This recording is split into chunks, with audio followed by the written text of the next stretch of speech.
Hey, you guys, it's Thursday, which means it's you and me. We're together and we're going to be talking today about pressure. Pressure is a privilege until it isn't. Now, you may know, maybe you don't, that I am coming off of a season of being a salon owner. I owned salons for 16 years. When you shift roles in life, which could be going from single to married, from no kids to having kids, to having a business and no longer having a business, experiencing a shift physically, and maybe you're no longer able to do some of the things you used to do.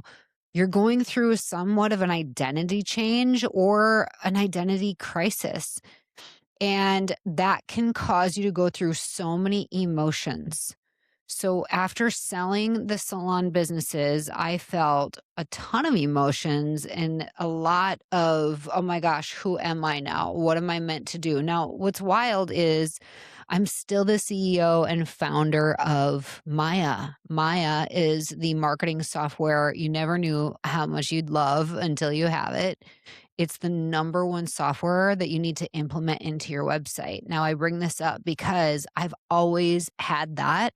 It's always been a big part of my story. It's what powers our podcast. It's my really my lifeline to all salon owners along with the podcast in this industry. We are in multiple countries, and it is a huge part of what I wake up to, my purpose every day. I feel incredible fulfillment from being in this role, but you can't replace another role. So it's like, how do I come on to the other side of salon ownership? And for you, you might be entering into a season of change. How do you come to the other side of this change and manage your emotions really well? Now we're not going to dive in deeply into all of the emotions today. We are going to talk about pressure because pressure is a privilege until it isn't. Now, where this stemmed from is I heard Mel Robbins' podcast. How many of you love Mel Robbins? Do you remember her book, The Let Them Theory? I love it. If you haven't read it, I highly recommend it. Well, she recently had a podcast guest on, and his name is Dr. Mark Brackett. Now, he talks about emotional intelligence. And I think this is so powerful because we are in a relationship industry. We have to not only know how to manage our own emotions and be super self aware and manage ourselves, but we also have to oftentimes, it's a heavy role for us to play, manage the emotional emotions of others and be great at relationship management. Again, that's just a lot. That's a heavy, heavy responsibility. So, pressure is a topic for us today. I will touch on the emotions that he brought up because if we don't identify and name these emotions and understand them, then that can eventually manifest physically in illness or disease. Like this can show up for you and wreak havoc on your life without you even realizing it. And on going through kind of a declined season of salon business and ownership, I felt all of the emotions on 10. So when I read these to you, ask yourself on a scale of 1 to 10, 10 being the worst possible version of feeling this, where are you at with each of these emotions? So Dr. Mark Brackett brought up anxiety, which is perceived uncertainty. Now, anxiety is this often talked about emotion. Almost so much so that we've become a little numb to like, of course you have anxiety. We all have anxiety. Anxious, we're anxiety filled people. And I think we can blame a lot of that on technology and just corporate media and the things we're exposed to. It's so over the top. We are more exposed to threats and various things that like do something to you, like make you feel a certain way than ever in history before. So on a scale 1 to 10, when you think about anxiety being perceived uncertainty, 10 being like this literally keeps you up at night, it affects your well-being, like where are you at on that scale? Then you have stress. Stress is too many demands, not enough resources. Whoa. Too many demands, not enough resources. Where are you at on a scale 1 to 10 and you're feeling that emotion of stress? Fear. Fear is impending danger. Where are you at on that fear spectrum between 1 and 10, feeling like there's impending danger to myself, my family, anything that you care deeply about? Overwhelm. Whoa. Do you ever feel overwhelmed? I mean, salon owners, you wear so many hats. I don't think there would be one person in a room with me that wouldn't raise their hand and say, I feel overwhelmed at least significantly once a month or whatnot. Like that is probably one of the top feelings that many owners have. And that definition is being saturated with emotion. Now, think about that. It's not the type of, you could have all of these. When you're saturated with emotion in general, that's overwhelm. Okay. On a scale of 1 to 10, where are you at with that? And finally, pressure. Pressure is when something is at stake or something at stake is dependent on your behavior. Do you feel right now there is something at stake that is dependent on your behavior? You guys, I've literally felt pressure my whole life. I don't know if it's because I grew up a pastor's child or if it's because I'm an Enneagram 3 and I'm just built like this in nature, but I welcome pressure and also I get totally torn down by pressure. So, if you asked me in the midst of my hardest season of salon ownership, where are you at with all of these emotions on a scale of 1 to 10? I would have said 10 across the board. And it's no shock that I may not have cried in the moment to you because I can compartmentalize like the best of them. But my physical well being was breaking down. Occipital or occipital, I can never say it right. Basically, these crazy types of migraines in the eyes, literally having chronic UTIs, 8 antibiotics in 6 months for UTI issues, cold sores flaring up for the first time in my whole life, never had them before, ever since. And these crazy muscle cramps throughout the body in really weird spots, abdominals, top of shin, underneath the feet, not just the calf. Like that shows up in unbelievable ways. And most oftentimes, you probably experience it in ways of like insomnia, not being able to sleep, not being able to shut off your head. Now, we're talking about pressure today for two reasons. We want to recognize triggers, and is this showing up right now in a positive way? Is this showing up in a negative way? How do you manage specifically pressure, knowing that pressure means again that something at stake is dependent on your behavior? So I will tell you, I love pressure. This is the wild thing because usually some of these emotions are meant for good.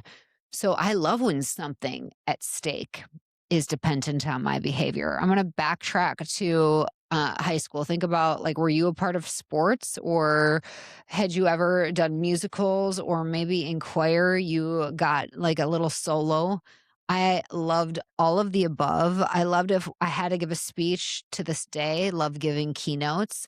When I was called upon to stand up, stand out, and perform per se, or be dependent upon, like, I love that. So in basketball, if there was 30 seconds left, I wanted the ball. I trusted myself to be the one with the ball. Now, I was a point guard, so it didn't mean that I was necessarily taking the final shot, but it meant that I was almost quarterbacking or like running the court. I was the eyes to see where the opportunities were, and I made sure that the ball ended up in the right hands to take that important shot.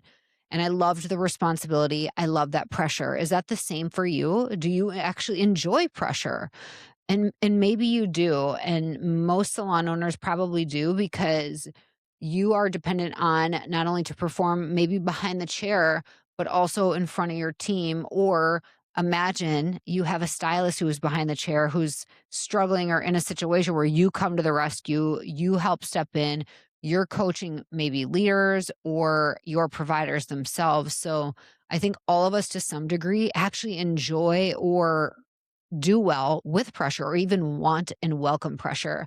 And the reason that is no surprise is because short term stress in the form of pressure can increase alertness, energy, attention, and physical readiness. So actually, we need to put a little pressure on ourselves to get better in life. We need to take ourselves out of our comfort zone. So if you think about being at the gym, if I always lifted the same weights, let's say I'm doing lunges, if I always just grabbed 10-pound dumbbells and that's all I did every single time, the muscle would never be tore up to the point where it would have to come back together stronger than ever and rebuild, and therefore I wouldn't actually build more muscle or more strength. So you always have to kind of increase the stress on the body, increase the pressure, and that's what helps you get better and better and better. So that is so interesting. If you're, by the way, into fitness like I am in bodybuilding, there's adaptation. So let's say you've really capped out. For example, today I did lunges with 35-pound dumbbells in each hand. So that's 75 or 70 pounds total. Now, if you're imagining 70 pounds you're holding and you're lunging, you're doing 7 lunges on each side. I'm just sharing this because it's literally what I did. That can be very challenging. And I tell myself, oh my gosh, you used to weigh more than 70 pounds more, than you're holding right now. You've lost over 100 pounds, Katie. You can do this. But eventually, if you do that same move, you hit a cap. You no longer get the benefits of tearing down the muscle fibers for it having to rebuild. So, what do coaches do? Coaches will switch it up. So, today I did lunges where I start standing on a circle or a weight. So if you picture a barbell and the kind of circle weights that you put on, you like push them onto a barbell. I stood on one of those that elevate my feet up. So we could call it elevated lunges. I start elevated and then I lunge back. So I have a little bit of a dip. That one little variation is going to put enough pressure on my body to switch up the move. The next time around, maybe a month from now, I might just do them on the ground, or I might do Bulgarian split squat. Like there's so many ways to switch it up so your body doesn't get too adapted to the one thing. You have to switch it up. So my point being, it's very positive to look at pressure as how do I get better and how do I prevent myself from getting stagnant in this industry? Because on the flip side of not having this positive pressure, oftentimes is complete boredom or disengagement, you guys. Let me let me shift this to you in envisioning your team. You don't want them to get bored or disengaged, correct? Right? We're all like, let's keep it exciting. So maybe switching up the location of your monthly team meetings or what you serve, like minimal things like what you're serving for your brunch, you could switch it up. You obviously switch up education itself, but maybe the instructors, maybe the formatting, maybe, there's so many ways that you are adding pressure. You're taking people out of their comfort zone into their stretch zone, but you're shifting it enough so that they're not experiencing the same amount of stress and pressure all the time where they would actually get kind of bored and like, I've been there, I've done that. So keeping it spicy, you guys, you can keep it spicy in every dynamic of your life, any relationship in your life, and especially your work environment. But this pressure really can enhance cognitive and physical performance. It's a very, very positive thing. But if, again, you have too little amounts of pressure or you've done the same thing every time, you got boredom and disengagement. If you have a workable amount, that's when you're really optimizing your focus and your motivation. So you always want a healthy amount of pressure in your life. When you're the owner, how are you being pressured? You have to have objectives in front of you to work towards. And you know yourself, you know how much is just enough versus how much is too much or not enough. So some of you need objectives every week, every month. Some of you are like, whoa, give me one thing per quarter to work hard towards, and that's going to be awesome. Some of you need one big, big, big, big objective every single year. You know yourself well. So you need it as an owner and nobody's above you to put it on you. You got to put it on yourself. So you got to be really aware of that. If you, though, have too much pressure, this is where, hey, pressure is a privilege until it isn't. If you have too much pressure, It will actually impair your judgment. And I've been there. It will impair your judgment. You won't know who is the one you can listen to, rely on, trust. It can impair your judgment on making decisions. Should I go this path? Should I not? You might just make too many decisions and then everybody around you's in a cluster F because they're like, "Oh my gosh, what is she up to? We're doing all these new things. This is crazy." It will impair your memory. Also been there where your memory is gonna be destroyed because there's all this pressure on you and you had a conversation 2 weeks ago, and it was like you weren't even in the room because your team's like, "Hey, where are we at with that?" You can't even remember the details. You gotta be brought up to speed, remind me what it was. It will affect your ability to control your emotions. You're gonna be set off or triggered very easily, very quickly on little things. And then what happens? People around you are like, whoa, what is up? The thing about it, you guys, is when you're under this amount of pressure for too long of a time, having a weekend at the spa or a weekend away does not cut it. It doesn't heal you. You will have to be super intentional about coming out of that freaking pit of pressure. And ultimately, pressure significantly affects overall performance in your life. And if you don't perform well, if you're not the person that you can have the ball with 30 seconds left, then your team around you will just naturally and subconsciously no longer trust you, not because they don't want to, but because it's starting to show signs that it is a struggle to trust you. So when the pressure's high, you've got to mitigate that. We're going to get to it. I want to share this really powerful equation. When you take pressure and plus, okay, this is the equation pressure plus adequate resources that will equal challenge. You're going to challenge yourself. You're out of your comfort zone. You're in your stretch zone. This is where growth takes place. This is so cool. But on the flip side, pressure plus insufficient resources equals threat. It's a threat to you, your business, your well being, your health, all the things around you. If you don't have awesome resources. And you're like, well, Katie, what are the resources? Okay, I need those resources. Yes, you do. And resources include preparation.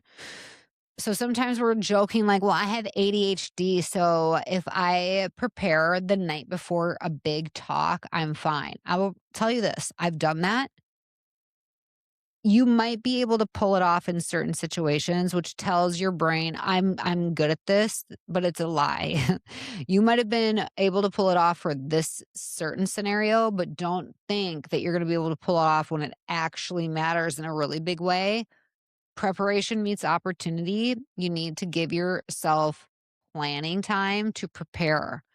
When you're not prepared, that pressure can be overwhelming. And then who suffers at the other side of it? Well, you might for sure suffer, but everybody else that is rallying around you or was hopeful for the thing that you were supposed to deliver on that you didn't fully, they're going to be let down and disappointed. And I know that you don't want that. What else is considered a great resource? Time.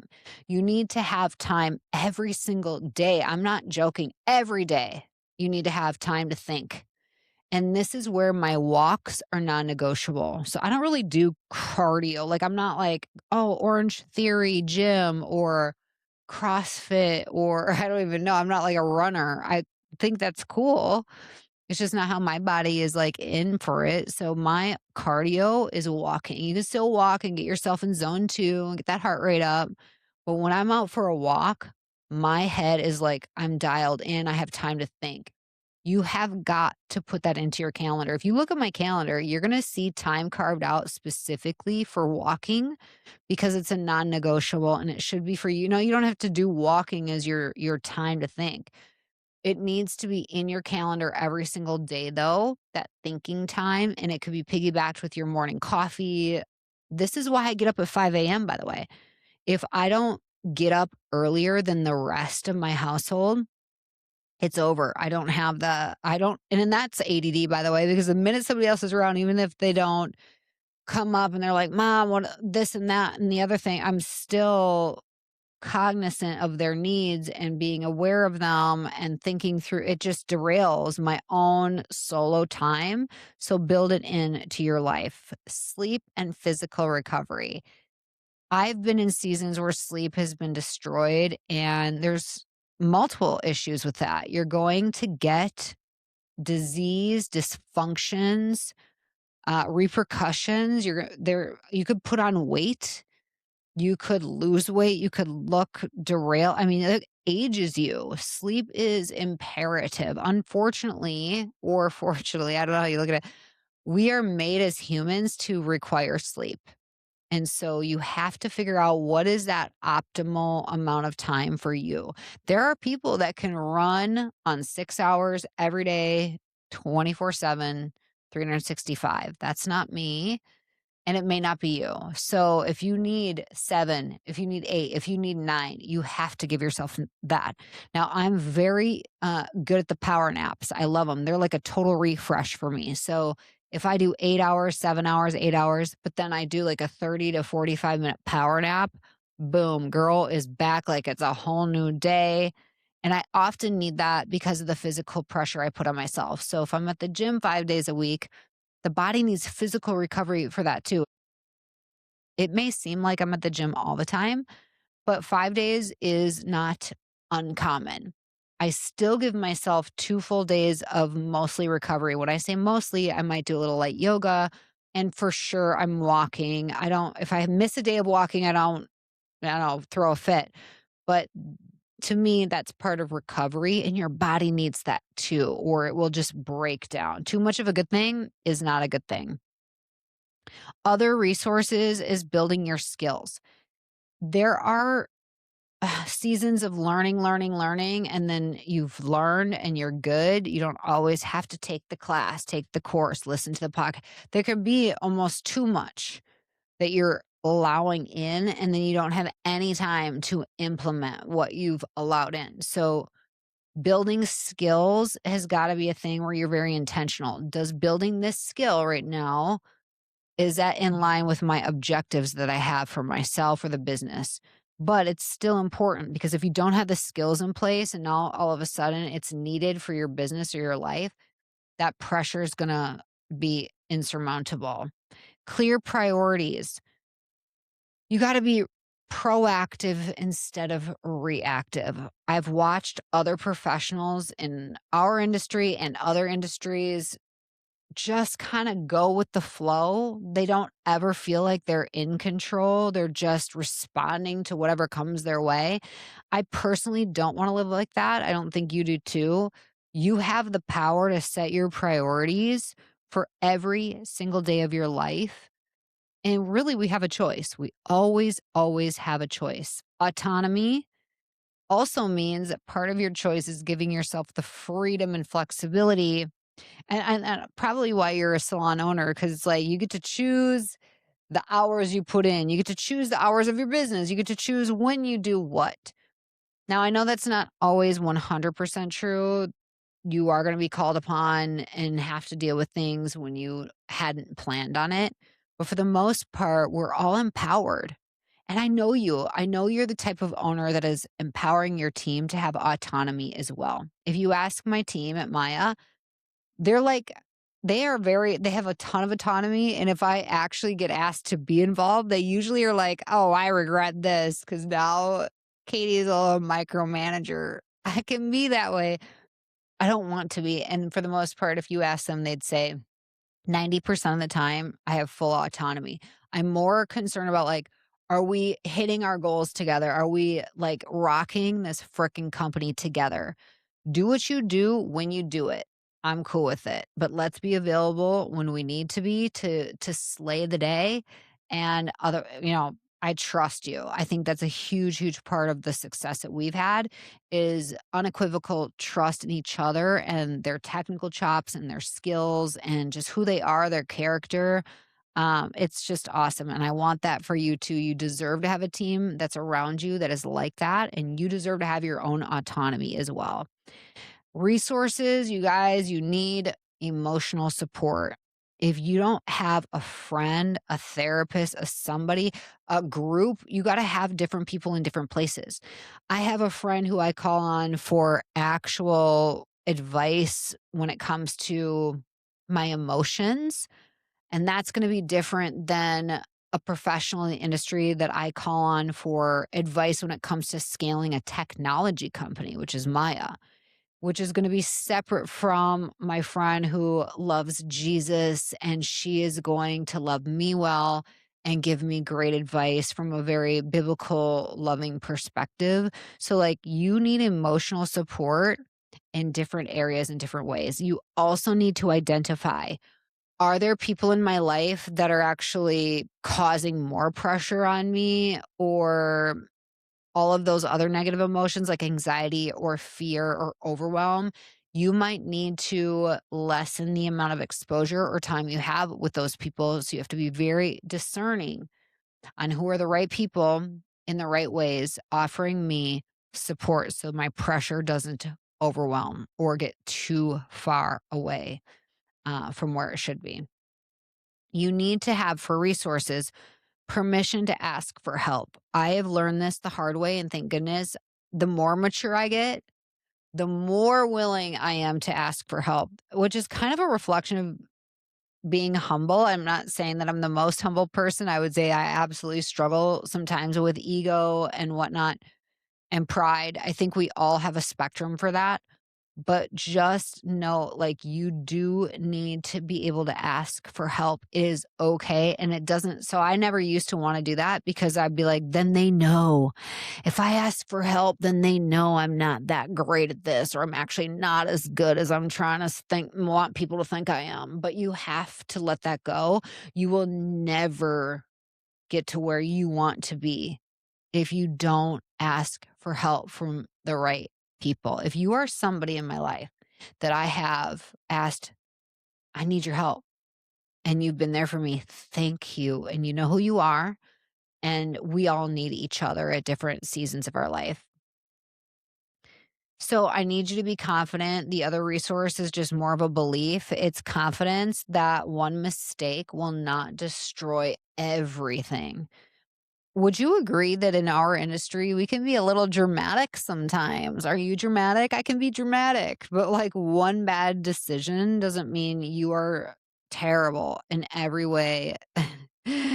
We need to lessen those moments of like, oh my gosh, I've ruined everything. No, nothing is a forever mistake. Nothing is going to take you into a pit and bury you alive for good. Like, you can get out of any bad situation. You can climb up from any valley. And I promise you that I've got your back. You know what? I'm just going to share this. I have a friend in the industry that I noticed I just didn't see on social media as much. And it just hit me. And I have this rule now that if the Holy Spirit, and for you, it could be like something came to my mind, something just hit my conscious mind. For me, it's like when the Holy Spirit puts something on my mind, I wanna take action on that more and more in life. So all of a sudden, I just thought of this person, and I was like, "Wait a minute, I haven't really seen or heard from her in a long time. I'm gonna just text her right now, because if I don't do it right now, it's gonna be gone, I'm gonna forget about it." So right in the moment, I texted, I said, "Hey, I don't know if my algorithms have changed, but I haven't heard from you. Like, how are you doing?" She replied almost right away saying like, everything has been a little rough, and I'm taking a break from social because it's hard for me to like kind of show up right now. But I cannot even tell you how much it means to me that you noticed and that you reached out. Because this isn't somebody that I spoke with even once per month. This is somebody that I would see here and there at industry events and always have such a heart for them. And it was a total God thing, you guys. And then we went back and forth and connected, and I was just able to encourage and lift her up in a hard season. But you know what? I need that too sometimes. So, like, be the person for others that you're going to need in your own life at certain points. I promise then when you go to need that resource to help eliminate some of this pressure you're feeling, they'll be there and they'll have your back. So let me just share some of these emotions, the response that will occur in you that is a good thing, and then when it becomes threatening. So when we spoke about fear, fear is, oh, the good thing is like you're identifying danger. If you have a fear about it, it's because your mind or your body saying, there's some danger there. That is a good thing that happens to us. Where it becomes a threat is when you treat every uncertainty as danger. You guys, there is like no perfect certainty in life. So we got to just keep ourselves head on straight with that. Now, anxiety. Anxiety, the good thing is it helps you anticipate and prepare. Let me say that again. So, anxiety, that worry, okay, it helps me anticipate and then prepare. Where it becomes a threat is you, and who's done this? You rehearse endless future catastrophes. Do you come up with wild things that could go down and how you're gonna handle it? And you're like, "The thing never happened. The conversation never even happened." But you prepared yourself as if the conversation was gonna happen. In the worst case scenario, it was gonna happen this certain way, and you were gonna have your response ready or your reaction ready to go. We do this. Don't let yourself go there because it's probably not gonna happen. Anger. We don't talk about anger enough or that often, but it's real and it is there to protect a value of your life or a boundary. Now, biblically, I'm going to bring this in. It's totally normal to feel anger. What's not normal is then to take that anger and do something negative with it or harmful or sinful or wrong. So, having anger is not wrong. It's how you respond to that anger that decides, like, was this the right way to respond to anger? So it is good. It's showing you like you have a value you're protecting or a boundary. Where it becomes a threat is when you do become overly aggressive or controlling about something that you shouldn't be, or actually give others like punishment or consequences that might not be for you to do or warranted. So keep it in check. And I'm just going to go into people pleasing. This is not so much an emotion as it is a behavior, but I'm bringing it up because we tend to, oftentimes in this industry, be people pleasers. So the good aspect to that is you preserve belonging. You're I had a friend just literally say this to me the other day. She goes, "Katie, you don't have to give me gifts for me to like be your friend." And I really was taken aback because gifts is one of my love languages, but she helped me see that I really, really struggle with having to always provide value to relationships. Always feeling like, what am I bringing to the table? Because if I don't offer anything, like, then what am I good for? What am I here for? What's my worth? And that is terrible. That is like, I don't know where that came from. I got to work this out with the therapist. Okay. I do have to still work that out. But it helped me realize like just being you, people are still going to choose you. You are still worthy of being loved and liked and a friend. And you don't always have to give, give, give in order to feel like it's okay to receive. Maybe somebody today needed to hear that. I certainly needed to hear that. When you are over the top and people pleasing, the threat here is it actually can produce resentment in yourself. You start to resent others and self abandonment because you're going out of your way and doing things that for the sake of doing them instead of it being authentic to like who you actually are. You almost feel this sense of having to do instead of just being. Like, what if we didn't have to perform all the time? What if we could just like be without having to achieve? Wow. Then what? And that's a question I have to ask myself. You might have to ask yourself that too. I'm going to go through really quick the acronym for pressure just for you to think of because what's the tools in our tool belt to come to the other side of feeling a lot of pressure?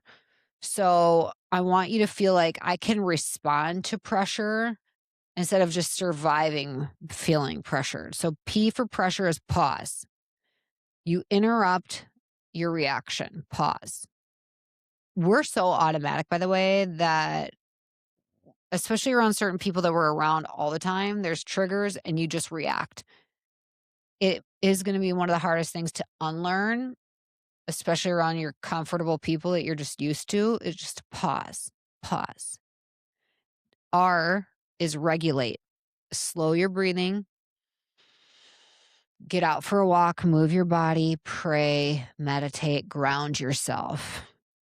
E is evaluate. Is this danger? Is this discomfort? Is this important? Is there validity to whatever they're saying or doing? Do I feel uncertain? So evaluate the situation. S, separate.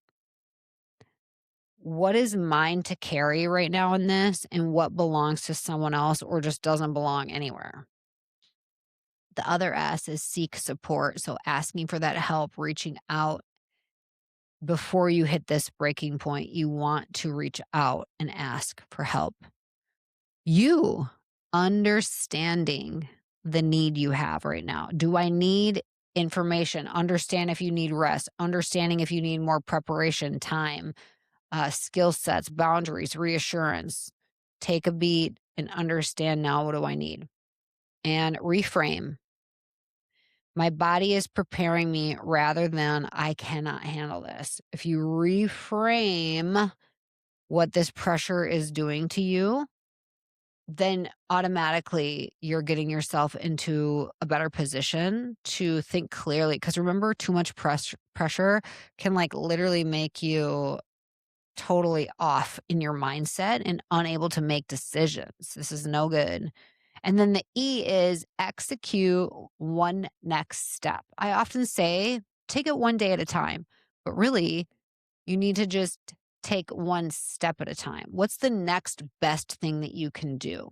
And that helps reduce this overwhelm of thinking like, all this stuff is happening. It's more than I can think through and handle. What's the one next thing? So execute. So it's pause, regulate, evaluate, separate, seek, understand the need, reframe, and execute the one next thing. I love Tony Robbins. I've brought him up a lot, and he frequently teaches that managing your physical and emotional state changes the quality of your actions available to you.